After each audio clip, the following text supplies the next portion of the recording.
Assalamualaikum, salam selamat lan sejahtera. Padha ndedongone ing sapadha kita jawabe Waalaikumsalam. Hai bocah-bocah kelas setunggal, pripun kabare teng griya? Sehat-sehat sedaya nggih? Amin. Pripun kabare bocah-bocah? Alhamdulillah, luar biasa, Allahu Akbar. Ayo saderenge mulai pasinaon, kita sedaya maos donga sinau. Setunggal kalih tiga.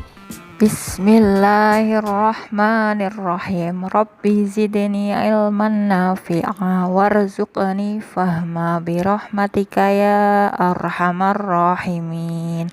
Amin. Saiki dibuka LKS-mu siji B kaca 22 nganti 23. Kita sinau babagan dongeng kewan. Iku ana cerita semut lan manuk emprit.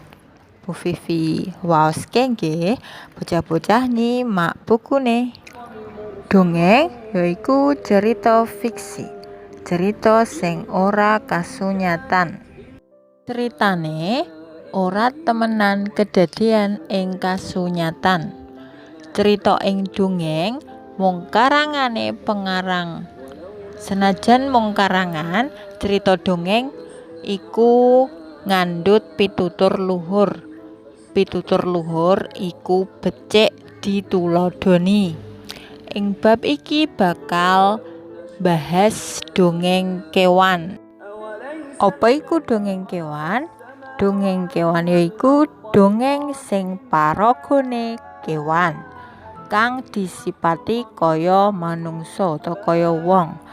Dongeng kewan diarani fabel.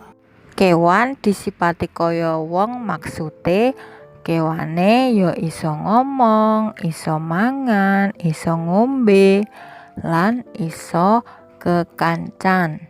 Iso uga duwe akal lan perasaan. Cerita dongeng lumrahe nyenengake, ora mung nyenengake wae, uga kebak pitutur luhur utawa nasihat sing becik bisa dituladani ing urip saben dinane. Saiki coba semaan cerita kewan iki. Semut lan manuk emprit. Sore-sore semut golek pangan ing sapinggire kali. Ora nyono ngerti-ngerti ana angin gedhe. Semut ketut angin kabur. Semut kerut ing tengah kali. Semut bengok-bengok jaluk tulung. Manuk emprit lagi menclok ing pang wit ringin. Manuk emprit krungu swara lamat-lamat, swara njaluk tulung. Manuk emprit banjur goleki swara mau. Manuk emprit ngerti semut sing butuh pitulungan. Manuk emprit banjur gawa godhong kanggo ngewangi semut mentas. Semut slamet amarga ditulungi manuk emprit. Semut matur nuwun banget wis ditulungi. Awan-awan nalika semut arep golek pakan, semut meruhi wong kang lagi nggawa bedil. Wong mau arep nembak manuk emprit. Semut banjur nyokot sikile wong kasebut.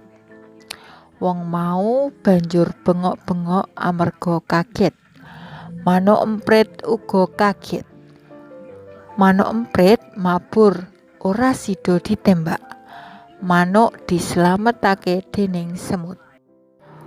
Apa piwulang saking dongeng semut lan manuk emprit? 1. Manuk emprit gelem ngewangi semut kang lagi merlokake pitulungan. 2. Semut mbales kabecikane manuk emprit. Telu, semut ngewangi manuk emprit supaya ora dibedil dening pemburu. Papat, gelem tulung tinulung marang sapadha. Meragakake cerita dongeng. Maca dongeng iku gampang.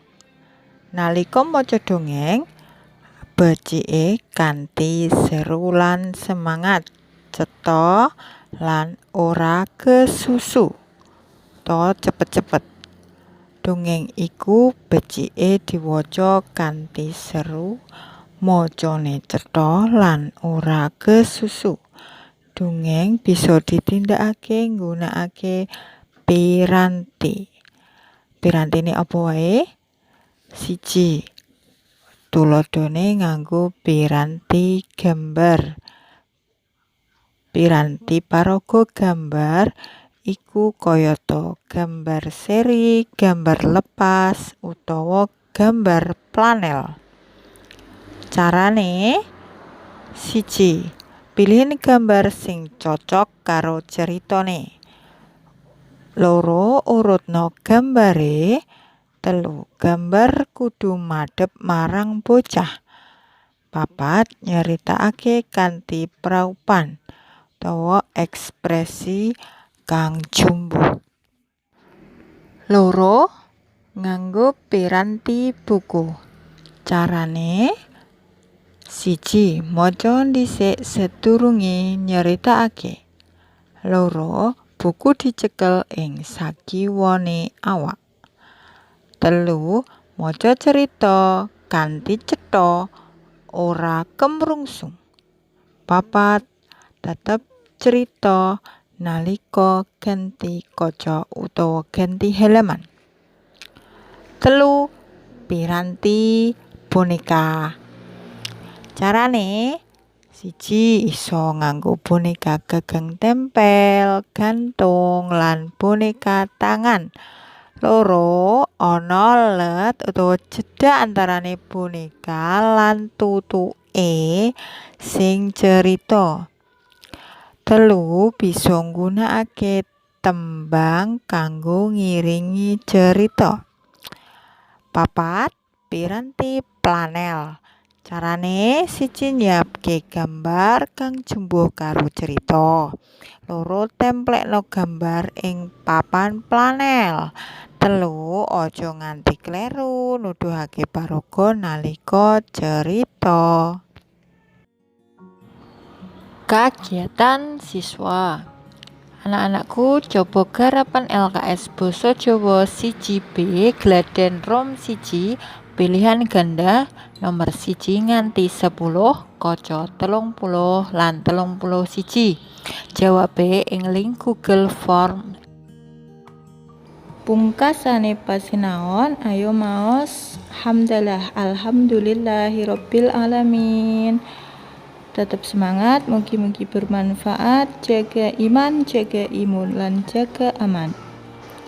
Cekap semanten saking Bu Vivi pungkasi. Wassalamualaikum warahmatullahi wabarakatuh.